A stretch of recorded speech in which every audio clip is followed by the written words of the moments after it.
A lot of people don't fully grasp that alcoholism actually starts internally long before it ever starts externally.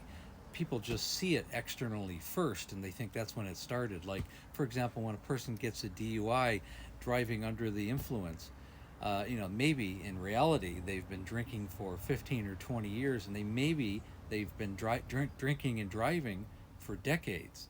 They just finally got caught. Internally, most people start in youth between the ages of 13 and 20.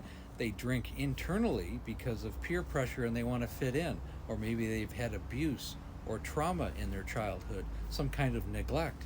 Later in life, people drink because maybe they're going through a life issue like divorce or an economical problem, loss of job.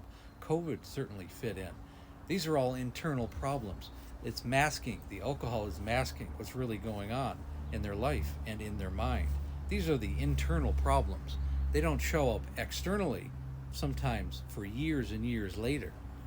The problem comes about when it shows up externally, and the thing is, people in their life, that's when they're first realizing that the person has a problem. When they lose their job, when they get a DUI, maybe they got in a bar fight, their marriage is crumbling. And this is sometimes the first time the people in their life, their family, their friends realize that they have a serious problem, when in reality they've had this problem for maybe decades.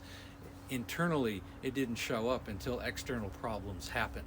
So be aware of the people in your life. Examine what's going on with them. If you see them drinking too much, they're still suffering from an internal problem. This is a time bomb kicking. And you don't want to wait around before the DUIs and the failed marriages and all the other drama that goes along with the external problems.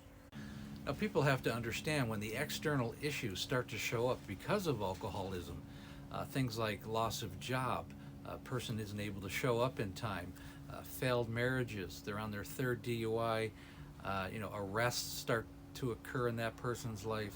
When these things kind of happen, it's often it's too late for somebody because they might have been drinking for 10 or 15 or 20 years at this point. It's just the breakdown is starting to show. Or in reality, the alcoholism's been going on for decades. It's just now manifesting in the person's life. So it's so important to catch it long before it starts showing outward signs. And once again, if you think you have an unnatural, unhealthy relationship with alcohol, or you have a family member who does, click on the link above, schedule a breakthrough call. I've helped thousands of alcoholics, and just as importantly, I've helped their families. Again, we have a Facebook group called Amanda, A Cautionary Tale of Alcoholism. Like, share, and join the group. It's growing by leaps and bounds every day. Trying to get the word out to as many people as we can. Again, thanks for listening.